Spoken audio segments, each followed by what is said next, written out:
आज मैं आप लोगों के लिए हरितालिका तीज में भगवान शिव और माता पार्वती को भोग लगाने के लिए जो प्रसाद बनाए जाते हैं उसके फुल रेसिपी वीडियो लाई हूँ। हरितालिका तीज अधिकतर बिहार और उत्तर प्रदेश में भाद्रपद मास के शुक्ल पक्ष की तृतीया तिथि को रखा जाता है। पति की लंबी उम्र के लिए ये निर्जला व्रत किया जाता है। तो हमारे मिथिलांचल में इस व्रत में कुछ खास तरह के पकवान भगवान को भोग लगाए जाते हैं, जिसमें ये खजूर, जिसे कि ठेकुआ भी बोलते हैं, बनाया जाता है। इसके अलावा इस पर्व में पिरिकिया, जिसे कि गुजिया भी बोला जाता है, इसे भी भगवान को भोग लगाया जाता है। इसके साथ ही हम पापड़ी भी बनाते हैं। तो कई जगह पर पापड़ी की जगह पर पूरी भी बनाया जाता है, पर हमारे तरफ ये पापड़ी बनते हैं।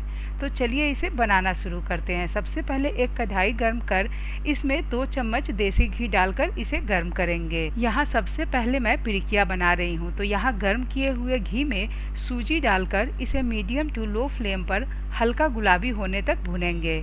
सूजी की क्वांटिटी आप अपने अकॉर्डिंग कम या ज़्यादा कर सकते हैं।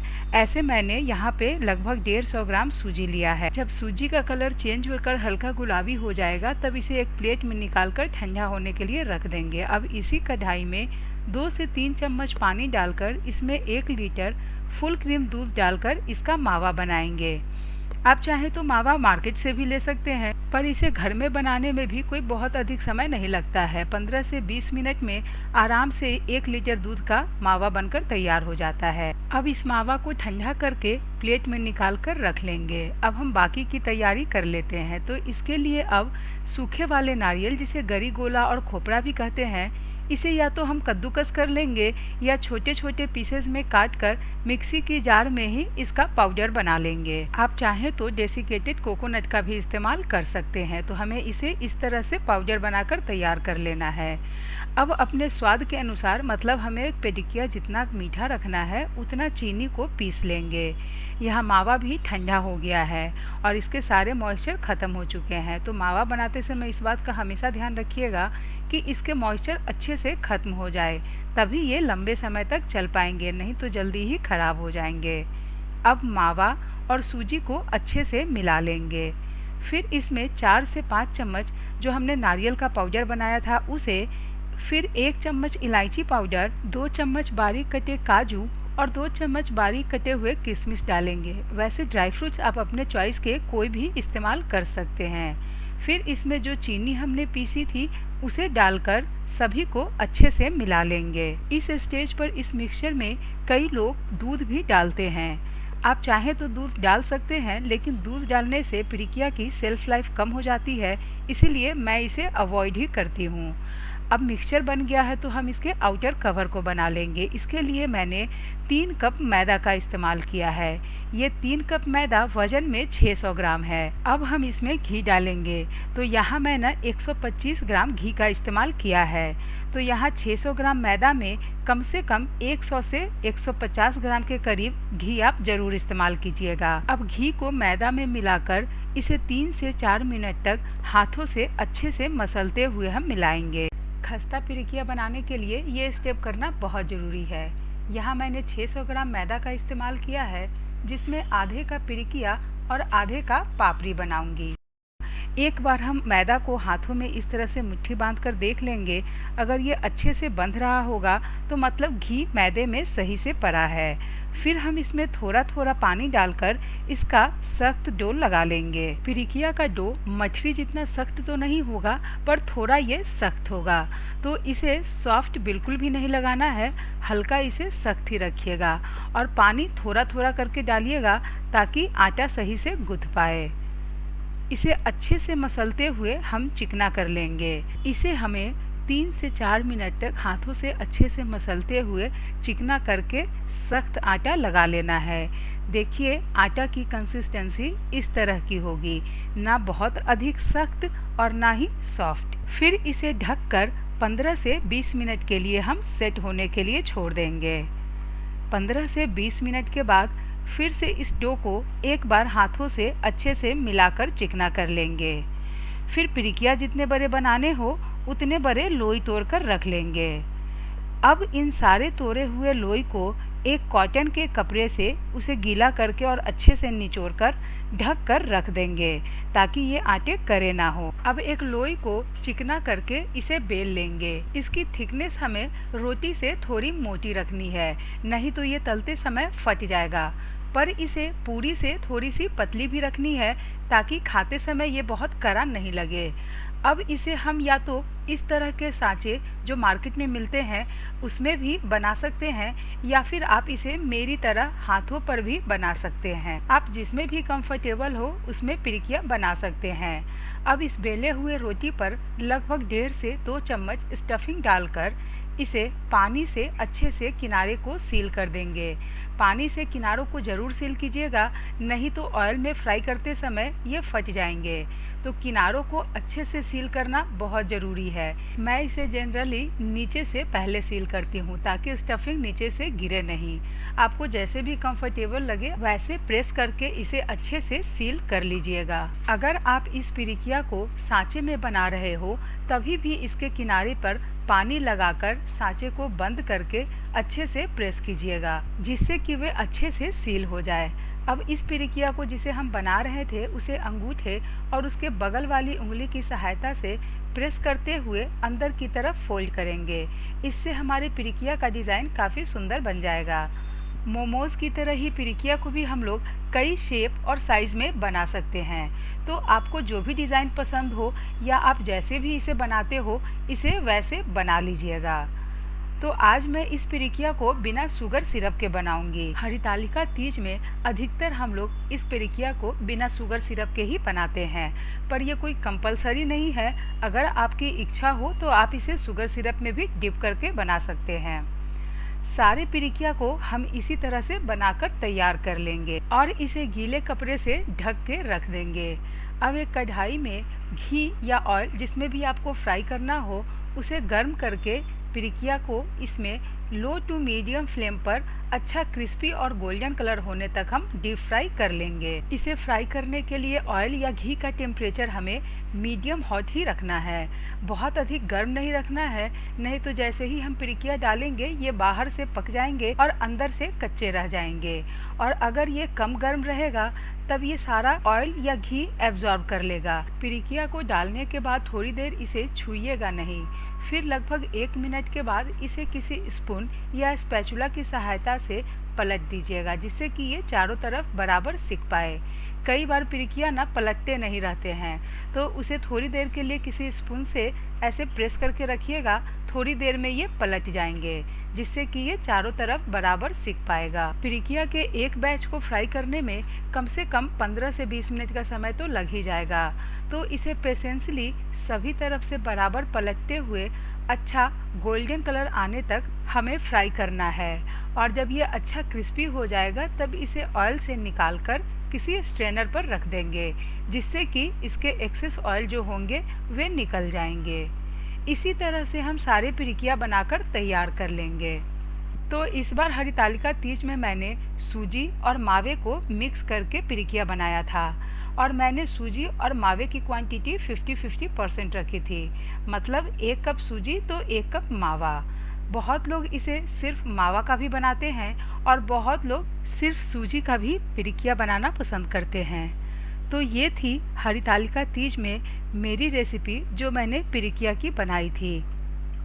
अब मैं आपको हरितालिका तीज में बनने वाले दूसरे भोग पापड़ी की रेसिपी बताती हूँ।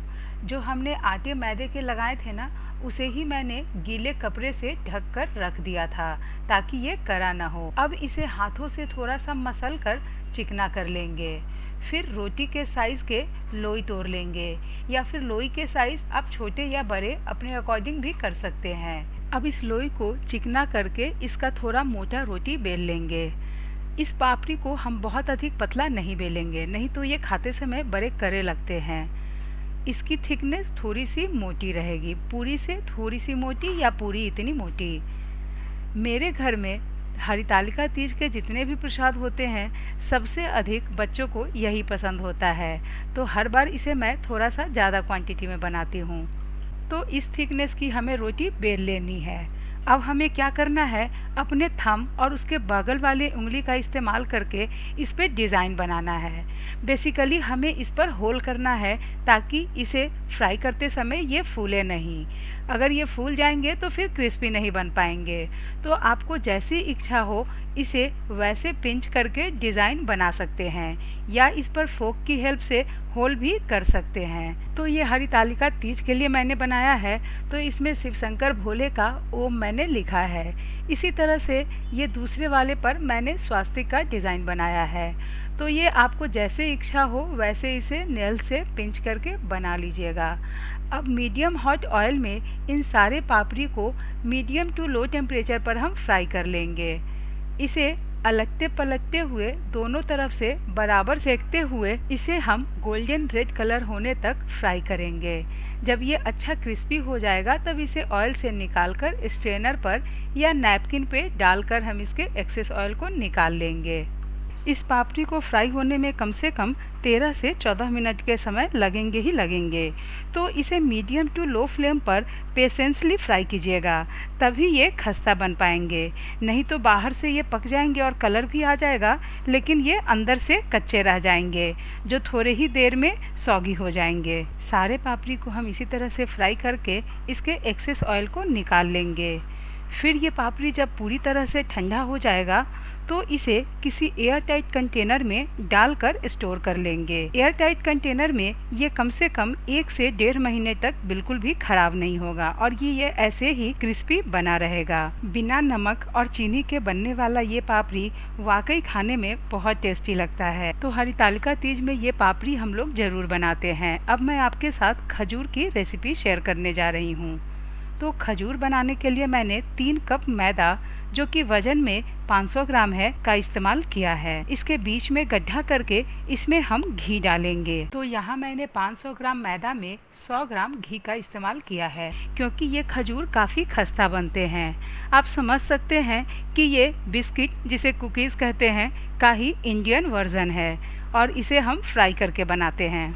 घी डालने के बाद मैदा को घी के साथ अच्छे से मसलते हुए कम से कम 3 से 4 मिनट तक मिलाएंगे। फिर इसे इस तरह से मुट्ठी बांधकर एक बार मोयन हम चेक कर लेंगे। अगर ये इस तरह से प्रॉपर बंध रहा है तो मतलब हमारा मोयन सही पड़ा है। अगर ये टूट रहा होगा तो इसमें 1 से 2 चम्मच और घी डालकर इसे अच्छे से मिलाएंगे। लगभग 200 ग्राम चीनी को मिक्सी में पीसकर इसका पाउडर बना लेंगे। फिर जो हमने मैदा मसला है इसमें 1 चम्मच इलायची पाउडर, 3 से 4 चम्मच नारियल पाउडर और जो हमने चीनी पीसा है इसे डालकर अच्छे से मिला लेंगे। हमने जो पिरिकिया के स्टफिंग बनाने के लिए सूखे नारियल को मिक्सी में ग्रेट किया था, बस उसी का मैंने यहाँ इस्तेमाल किया है। अब सभी को अच्छे से मिलाकर इसमें थोड़ा थोड़ा पानी डालेंगे। इस मिक्सचर को हमें गूंथना नहीं है, बस थोड़ा थोड़ा पानी डालकर सभी इंग्रेडिएंट्स को एक जगह इकट्ठा कर लेना है। पानी डालते समय बिल्कुल ध्यान दीजिएगा कि 1-1, 2-2 चम्मच करके ही इसमें पानी डालें, क्योंकि हमने इसमें शुगर पाउडर का भी इस्तेमाल किया है तो थोड़ा सा उससे भी मॉइस्चर रिलीज होगा। बस थोड़ा थोड़ा पानी डालकर इन सारे इंग्रेडिएंट्स को हमें इकट्ठा करना है, ताकि जब हम इसका लड्डू बनाएं तो ये टूटकर बिखरे नहीं। इतना पानी रखना है कि ये अच्छे से लड्डू की तरह बंध सके। तो बेसिकली हमें खजूर बनाने के लिए इस कंसिस्टेंसी के डो की ज़रूरत होती है। तो अब जितने बड़े खजूर बनाने हो उतने बड़े इस मिक्सचर के पोर्शन को लेकर इसे लड्डू की तरह बना लेंगे। यहाँ पर ध्यान दीजिएगा कि ये लड्डू इस तरह से सही से बंध रहे हो। अगर ये टूट रहे होंगे तो इसमें 1 से 2 चम्मच पानी के छींटे डालकर इसे फिर से अच्छे से मिला लीजिएगा। खजूर बनाने के लिए इस तरह के सांचे मार्केट में मिलते हैं, तो अगर आपके पास इस तरह के सांचे हो तो इसमें थोड़ा सा घी से ग्रीस करके आप इस पर भी खजूर को बना सकते हैं। इससे खजूर के ऊपर अच्छे से सुंदर से डिज़ाइन बन जाते हैं। अगर आपके पास ये नहीं हो तो दोनों हथेलियों के बीच एक लड्डू लेकर इसे हाथों से हल्का प्रेस कर दीजिएगा, इससे भी ये अच्छा डिज़ाइन बन जाएगा। या फिर आप चाहें तो एक लड्डू को किसी फ्लैट सरफेस पर डालकर इसे हाथों से हल्का प्रेस कर दीजिए, तो ये खजूर के शेप में बन जाएगा। ये दिखने में बिल्कुल बिस्किट जैसा ही होता है, पर बिस्किट से थोड़ा ये थिक होता है। तो इस तरह से शेप में हम सारे खजूर को बना लेंगे। फिर इसे मीडियम हॉट ऑयल में फ्राई करेंगे। खजूर फ्राई करने के लिए भी हमें ऑयल का टेम्परेचर बिल्कुल हाई नहीं रखना है, इसे मीडियम ही रखना है ताकि धीमी आंच पर ये धीरे धीरे सिके, जो अंदर से भी पक जाए और बाहर से भी पक जाए। खजूर डालने के बाद थोड़ी देर इसे हम नहीं छुएंगे, लगभग 1 से 1.5 मिनट के बाद इसे पलट कर दूसरे तरफ भी हम फ्राई कर लेंगे। खजूर फ्राई करने के लिए भी हमें गैस का फ्लेम मीडियम टू लो ही रखना है ताकि ये अंदर तक अच्छे से सिक पाए। इससे खजूर काफ़ी खस्ता भी बनेगा। जब ये दोनों तरफ अच्छा गोल्डन रेड कलर हो जाएगा तब हम इसे निकाल कर स्ट्रेनर पर रखेंगे ताकि इसके एक्सेस ऑयल निकल जाए। सारे खजूर इसी तरह से बनाकर हम तैयार कर लेंगे। फिर इसे पूरी तरह से ठंडा करके किसी एयर टाइट कंटेनर में डालकर स्टोर कर लेंगे। तो ये हरितालिका तीज में पूजा के डलिया में डालने वाले जो मैंने पकवान बनाए थे, खजूर, पिरिकिया और पापड़ी, उसकी रेसिपी। सभी लोग इसे अलग अलग तरीके से बनाते हैं। मैंने जो बनाया वो आज मैं आपके साथ शेयर की। खजूर भी कई लोग सिर्फ गेहूं के आटा का भी बनाते हैं, कई लोग मैदा का बनाते हैं और कई लोग मैदा और सूजी मिलाकर भी बनाते हैं। तो जैसे भी आपकी इच्छा हो आप वैसे इसे बना सकते हैं। बेसिकली पापड़ी, पिरिकिया और खजूर बनाने में हमें एक जो सबसे इम्पॉर्टेंट बात है जिसका ध्यान रखना है वो है मैदा और घी का रेशियो। तो हमेशा मैदा के 1/5 पार्ट हम घी का रखेंगे। मतलब अगर हमने 500 ग्राम मैदा रखा है तो 100 ग्राम हमें घी का इस्तेमाल करना है, तभी ये खस्ता बन पाएंगे। तो ये थी हरितालिका तीज पूजा प्रसाद की रेसिपी।